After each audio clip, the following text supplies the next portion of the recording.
The Ford Galaxy lineup has been everything from a big family cruiser to a fire-breathing, drag-strip-ready R-Code monster. Not many cars have worn so many hats over their production run. And while the Galaxy was built from 1959 through 74, there was one brief moment in that timeline when Ford created something truly special, something that would go on to become one of the most iconic and striking full-size cars ever made. And as wild as the design was, Ford had a secret weapon hiding under the hood that really brought it all together. This is the story of the 1960 to 1961 Ford Starliner. The Ford Galaxy made its debut in 1959, kicking off a fresh new chapter in Ford's full-size car lineup. It came in all the classic body styles: coupes, sedans, convertibles, and even wagons. Ford fully embraced the cultural vibe of the time by giving these cars space-themed names like the Galaxy, Starliner, Skyliner, and Sunliner. And with the space race heating up, that was no accident. Ford wanted people to connect these cars with the excitement, progress, and futuristic appeal of space exploration. Now, in those early days, the Galaxy and the Fairlane were basically the same car underneath. The Fairlane was the stripped-down, more utilitarian version, while the Galaxy sat a bit higher on the food chain, offering more comfort and better features. Styling-wise, the 1959 models still carried a lot of that 50s DNA.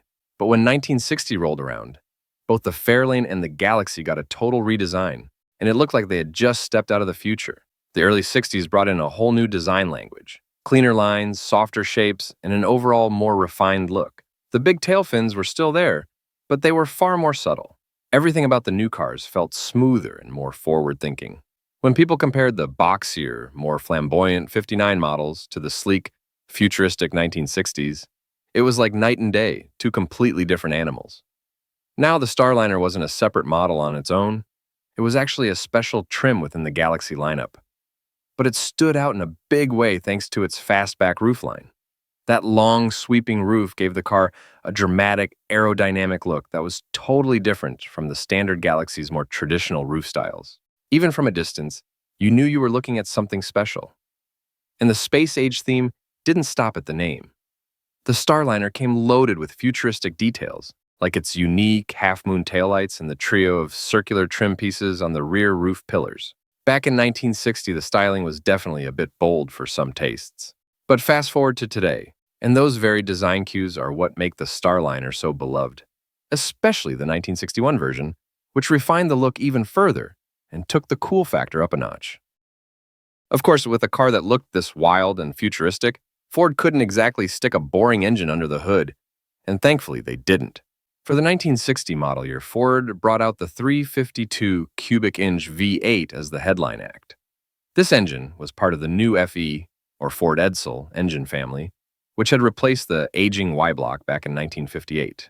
And for the Starliner, the 352 came in three distinct versions.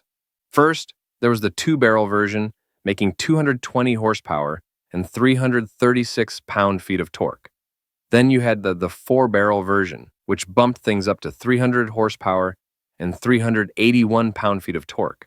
And at the top of the range, there was the high-performance four-barrel setup, cranking out a serious 360 horsepower and 380 pound-feet of torque.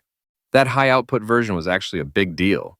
It marked the first time a factory Ford engine produced more horsepower than it had cubic inches, which was a major milestone back then. Now, technically, buyers also had the option to go with the smaller 292 V8, which put out just 185 horsepower. But let's be honest, almost nobody got excited about that. When the 352 in its top spec was nearly doubling the power, the 292 was basically a footnote. In terms of performance, the base four-barrel 352 was a bit underwhelming. Motor Life magazine tested it back in the day and clocked a quarter-mile time of 20 seconds flat. Not exactly thrilling. But the high-po version, that changed the game. It ran the quarter-mile in just 14.8 seconds, over 5 seconds faster. That's a night and day difference. The high-performance Starliners also got some real mechanical upgrades. We're talking bigger drum brakes, a beefed-up drive shaft, improved exhaust manifolds, and a steeper rear-end gear ratio at 356:1. And thanks to the mandatory manual transmission, no automatics allowed on the high-po cars, these things could really move. But here's the twist. The only manual transmission available at the time was a 3-speed column shift. No floor-mounted 4-speed, or was there? Here's where things start to get really interesting. By 1961, the Starliner was in its second and final model year, and the early days of the horsepower wars were already picking up steam. Ford knew it had to keep up with the competition, and that meant bringing some serious muscle to the table. Late in the 1961 model year, buyers who were in the know could check off a very special box: a Starliner equipped with the brand new 390 cubic inch V8, pumping out an impressive 375 horsepower. And unlike the earlier models, this one came paired with a proper floor-mounted 4-speed manual transmission. That combo, it officially turned the Starliner from a stylish cruiser into a full-blown performance machine. Now, as for how many were made, that's the tricky part. Exact production numbers are hard to come by, but from everything that's been dug up over the years, it looks like this was a one-year-only setup. And with that, it's safe to say that not many of these high-performance Starliners ever rolled off the line, but Ford wasn't done just yet. Also in late '61, Ford introduced something that really cranked the performance up a notch: a dealer-installed tri-power carburetor setup for the 390. Technically, this was meant for track use only, and it didn't come installed from the factory. Instead, it was delivered in the trunk, ready for the buyer or dealer to bolt it on later. Once installed, that tri-power setup pushed the output to a wild 401 horsepower, putting the Starliner firmly into serious speed territory. And thanks to that sleek, sloped fastback roofline, the Starliner wasn't just fast, it was aerodynamic. That design made it Ford's go-to platform for NASCAR at the time. The fastback created noticeably less drag at high speeds, giving Ford an edge on the oval. The 1961 model also saw a few visual tweaks to keep things fresh: a smoother, full-width grille and more traditional round taillights, which replaced the earlier half-moon style. Inside, the '61 Starliner took things up a level. It had that cool early '60s futuristic vibe, with body-colored metal panels, a wide horizontal speedometer, and toggle switches that looked like they were pulled straight from an aircraft. It felt modern, sleek, and a little bit like driving something from a sci-fi movie. Under the skin, the Starliner stuck to a familiar formula: body-on-frame construction with rear leaf springs. Nothing fancy from a suspension standpoint, but the car didn't need engineering wizardry to make an impact. It had presence, it had power, and it had a design that made people stop and stare. Unfortunately, 1961 marked the end of the road for the Starliner and its distinctive aerodynamic roofline. When the 1962 models rolled out, Ford had shifted to a more squared-off roof design, and that change had major consequences, especially on the NASCAR front.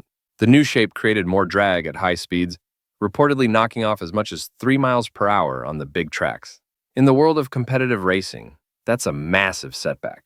Ford tried to get around the rules by fitting fiberglass fastback roofs onto their convertibles, hoping to recapture that lost aero advantage.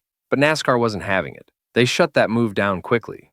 It wasn't until 1963 that Ford brought back a proper fastback roof on the Galaxy, which was clearly influenced by the lessons learned from the Starliner's short but impactful run.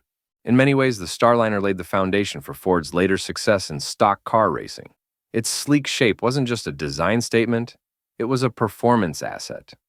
Over its 2-year production run, Ford built just under 1 million Starliners. But when it comes to the high-performance variants, the ones with the Hypo 352s or the ultra-rare 390s, the numbers are drastically lower. It's estimated that fewer than 10% of Starliners were equipped with the high-performance engines, and an even smaller slice of that pie came with the legendary 390 and 4-speed combo.